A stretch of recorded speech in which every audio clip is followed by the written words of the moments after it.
আজকেও শীতের রাতে বের হয়ে গেছি। এইটা দেখেন, অনেক সুন্দর।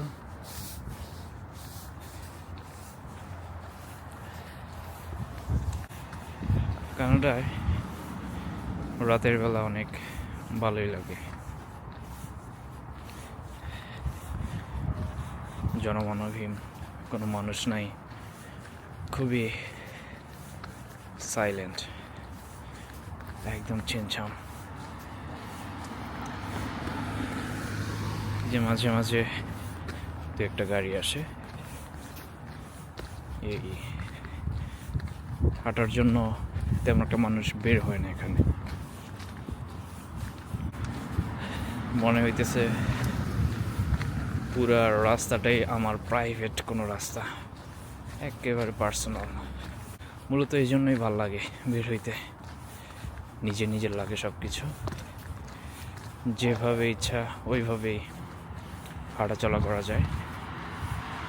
ওসব মানুষ থাকলেও কোনো প্রবলেম নাই, যেহেতু এটা একটা ফ্রি কান্ট্রি।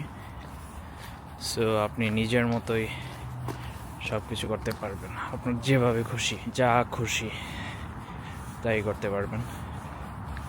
কেউ হাসবে না, কেউ কিছু বলবে না, কোনো পাকনা মানুষ নাই, যে যার মতো চলতেছে।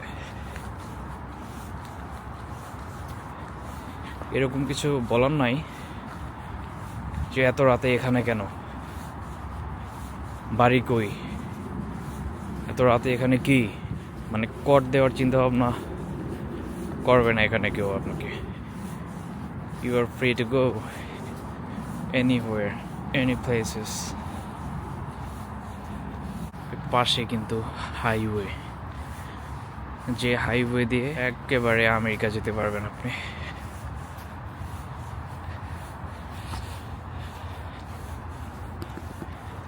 এই হাইওয়েটার পাশেই আমি থাকি, আমাদের বাসা। আজকে এখানে পার্কিং ডে আর কি, এই জন্য সবাই এখানে পার্কিং করে রাখছে।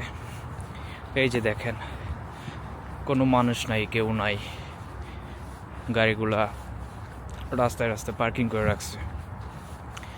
একবার ইমাজিন করেন যদি বাংলাদেশ হইতো এরকম রাস্তায় পার্কিং করে রাখছে সারা রাত, কি হইতো? ম্যাজিকের মতো গাড়ি উধাও হয়ে যেত, একদম ভ্যানিশ, নো ডাউট।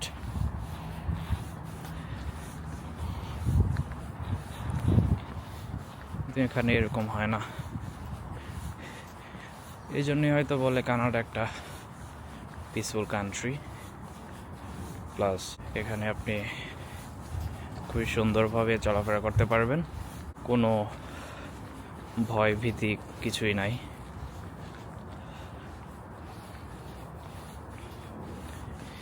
এই রোডটার নাম হচ্ছে রুই দেইগল। এই রোডেই থাকি। চলে আসছি, বের হয়েছিলাম এমনি হাঁটতে, তো আস্তে আস্তে একটু ভাবলাম কথা বলি। ভালো থাকবেন সবাই। এই সামনের বিল্ডিংটাই আমার মামার বাসা আর কি, এটাই মামার বাসা।